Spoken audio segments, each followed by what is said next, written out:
off the ball because she was hurt, bro.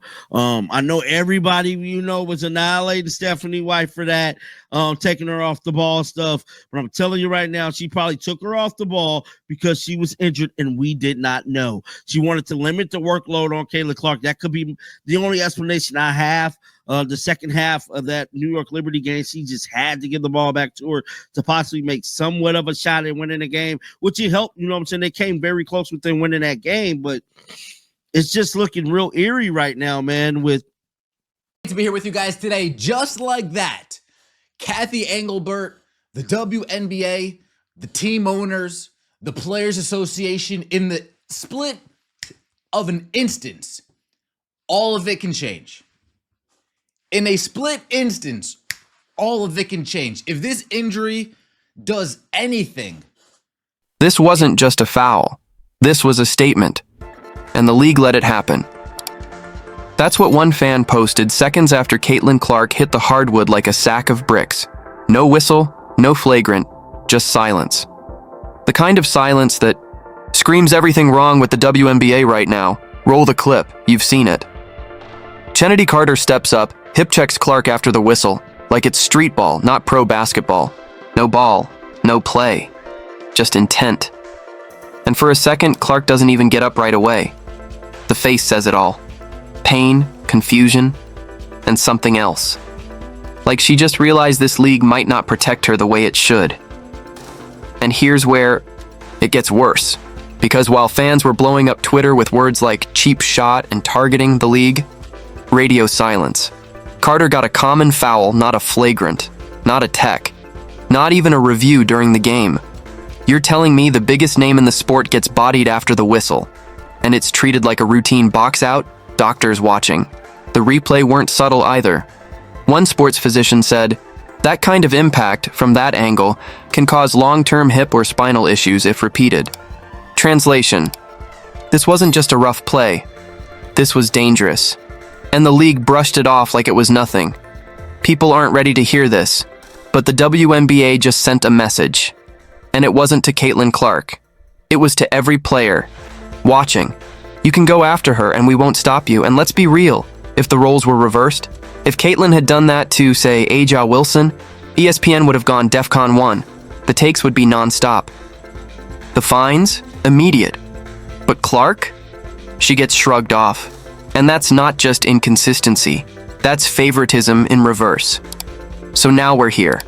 A rookie, the face of the league, left limping, with more questions than answers. And the real question, if they won't protect Caitlin Clark, who will they protect? You're not ready for what comes next. Let's stop pretending this was just part of the game. This hit, this moment, was bigger than basketball. It wasn't just about contact. It was about control, about sending a message. And trust me, the entire WNBA heard it loud and clear. Chennedy Carter didn't just body Caitlin Clark mid-play. She waited. The whistle had already blown. And then, boom, she launched into her like it was personal. Because it was personal. This wasn't heat of the moment stuff. This was calculated, intentional. And if you listen closely to the court mics, you hear Chennedy's words right after the foul. She ain't like that.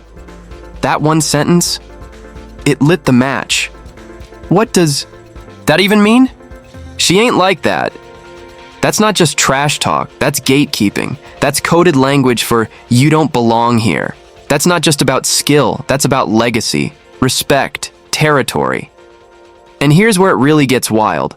The league didn't say a word until fans forced their hand. People went off. Reddit threads exploded. So we're letting this slide because it's Caitlin, one post read. Another said, imagine if this was LeBron in his rookie season and Pat Bev blindsides him after the whistle. What are we even doing?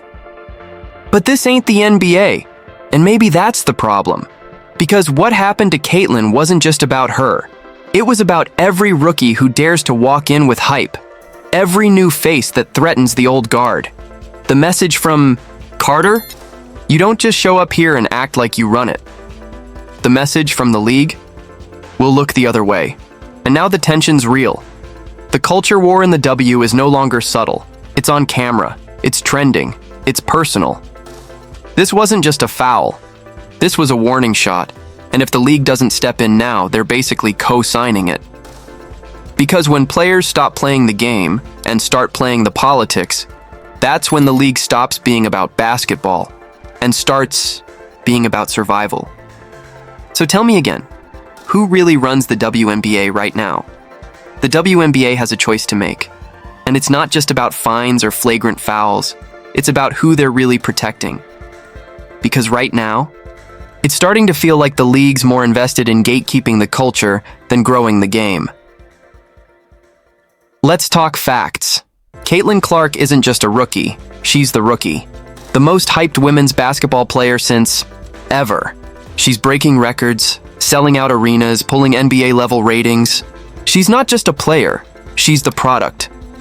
So why isn't the league protecting her like one? This is the moment where every exec should be panicking behind closed doors.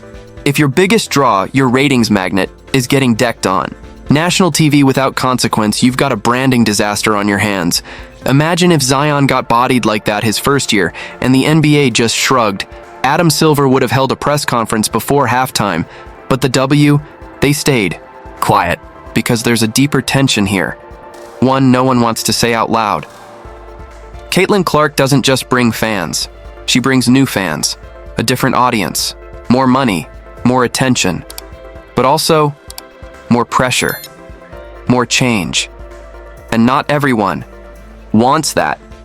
The league is split between the vets who built the culture before the spotlight and the rookies bringing that spotlight with them. So when Caitlin gets hit like that, it's not just about safety, it's about politics, identity, ownership. The league could have stepped in and said, "This isn't who we are." Instead, their silence said, "We're still deciding who we want to be." And here's the kicker. Protect the product has always been a golden rule in sports. But in the WNBA, it's starting to feel like protect the legacy is taking priority, even if it means letting the future get shoved to the floor. So ask yourself, is the WNBA growing or gatekeeping? Because you can't have it both ways. You can't market Caitlin Clark like a superstar, then treat her like a rookie when it matters most. And if the league doesn't figure it out fast, someone else will. And it might not be in their favor. Let's not sugarcoat it. If this had happened to anyone else, the reaction would have been nuclear. But Caitlin Clark? She gets shoved to the ground after the whistle, and the league calls it a common foul? Nah, that's not just a bad call, that's a full-blown double standard. And fans are calling it out. Because let's be real, if this happened to Aja Wilson, Brianna Stewart, heck, even Angel Reese, the entire WNBA media cycle would be on fire, analysts would be breaking it down frame by frame, Twitter would be melting, and the player who threw the hit would be on the bench for a week minimum. But with Caitlin? Crickets. A shrug from the officials. A cold shoulder from the league. And now a wave of fans, new fans, I'm asking the obvious, why is this okay? On Reddit, one comment went viral. If this was the NBA, that's a flagrant 2 and a fine before breakfast. On Twitter, you can hate the hype, but you can't ignore the impact. Protect Caitlin like you protect your brand. The energy is different because the inconsistency is impossible to ignore. And here's the uncomfortable truth. This isn't just about one foul. It's about who gets protected and who doesn't. It's about how earning respect in the W feels, suspiciously like surviving hazing. And it raises the question nobody wants to touch. Is the league punishing Caitlin Clark for being too popular too fast? Because right now, it feels like she's being asked to pay her dues in ways no other #1 pick ever had to. And when that payment looks like getting slammed in front of 2 million viewers while the league looks away, that's not respect, that's resentment. The double standard isn't subtle anymore. It's loud, it's public, and it's hurting the league's credibility with the exact fans they've been begging to bring in. So if the WNBA wants to grow, they better answer this one question fast. Are you building a league for the future, or protecting a pecking order that's stuck in the past? Here's the take that's been bouncing around sports talk shows and comment sections like it's gospel. Caitlin Clark just needs to toughen up. But let's pause that real quick, because that's not analysis. That's gaslighting.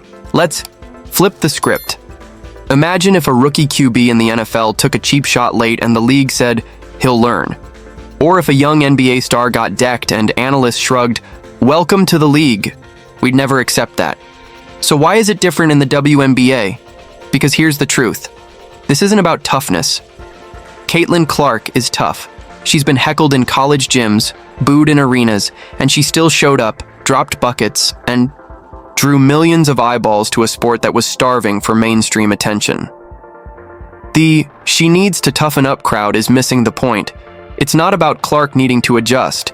It's about the WNBA needing to evolve. You can't beg for bigger ratings, more sponsors, and global media deals, and then treat your biggest asset like she's just another name on the bench. Clark isn't asking for special treatment.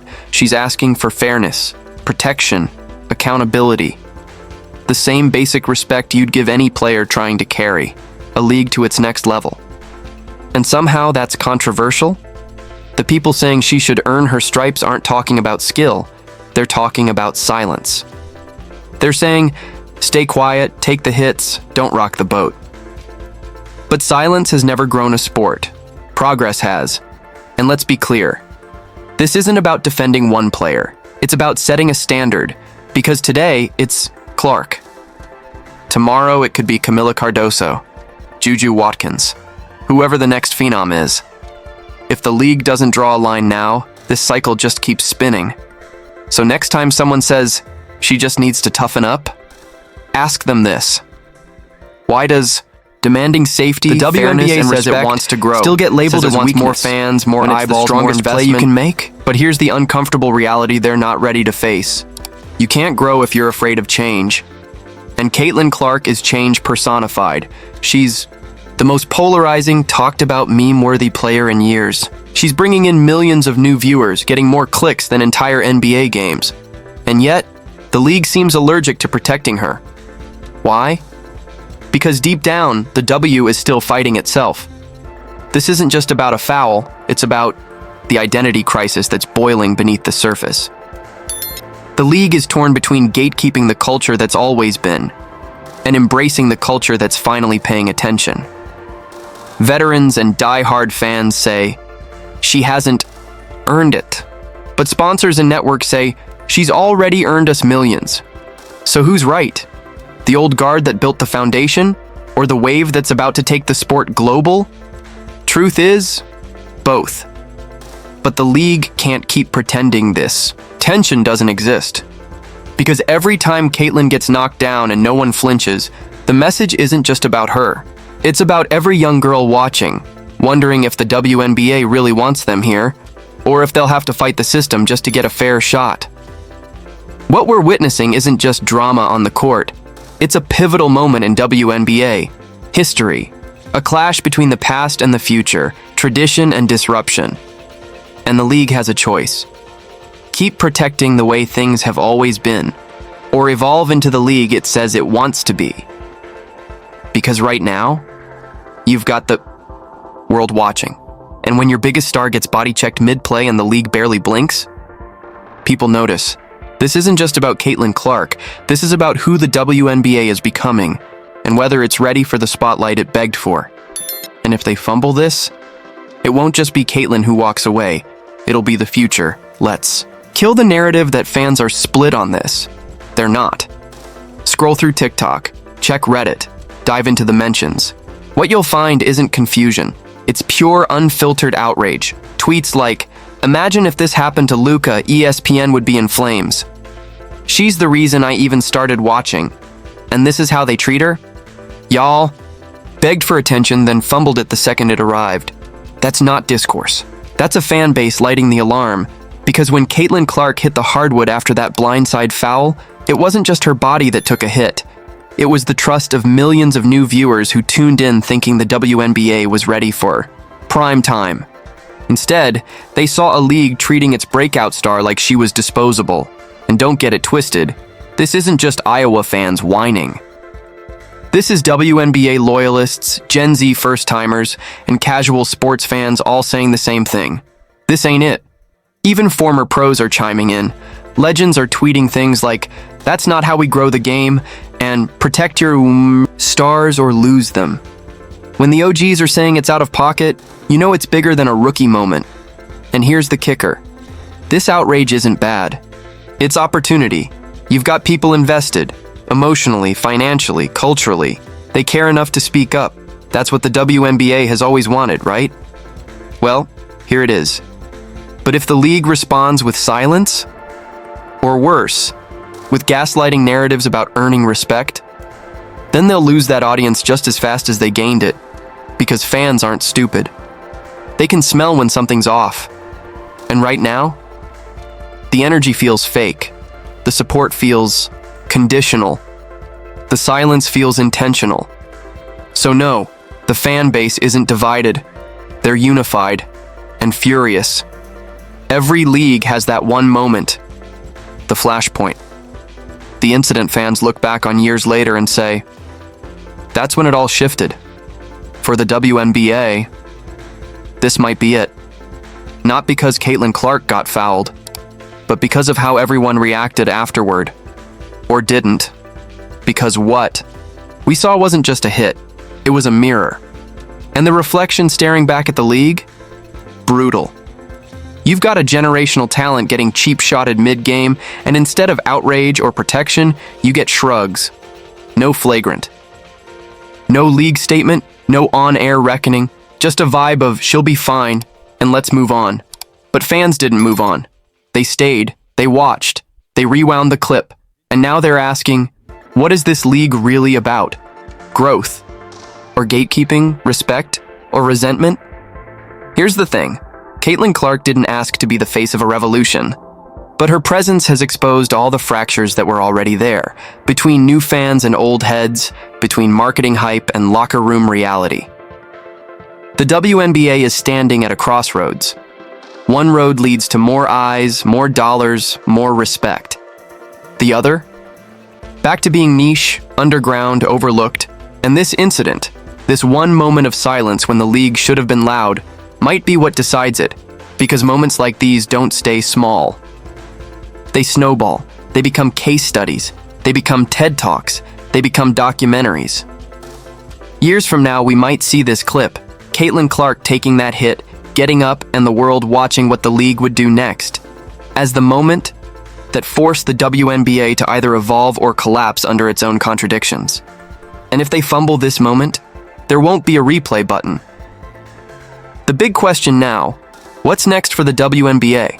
Because this moment, the Caitlin Clark injury fallout, isn't just a news cycle blip. It's a test. Will the league finally step up, protect its brightest star, and build on this new wave of hype? Or will it bury its head in the sand, hoping fans forget, and risk losing the momentum it desperately needs? The stakes are huge. Clark isn't just any player. She's a lightning rod for growth, a magnet for younger viewers, and the unofficial face of what the WNBA could be. Bold, fast, and unafraid. But protection means more than just social media posts. It means stronger safety protocols, real consequences for reckless fouls, and a marketing push that respects all players, not just the veterans or the comfortable status quo. Because make no mistake, the WNBA is at a crossroads. Clinging to the old guard might feel safe, but safe doesn't sell. Safe doesn't create buzz. Safe doesn't turn casuals into superfans. And let's be real, the NBA isn't waiting for the W to catch up. They're pushing boundaries, hyping stars and streaming games to millions globally. The WNBA has the talent to compete, but only if it evolves fast. This isn't just about Caitlin Clark's recovery. It's about whether the league wants to be seen as the future or just a footnote in women's sports history. So here's the real talk. The WNBA has a choice. Step into the spotlight, embrace the controversy, and rewrite the rules of engagement, or fade back into the background as another league afraid to disrupt its own narrative. Because in today's sports world, you either evolve or you evaporate.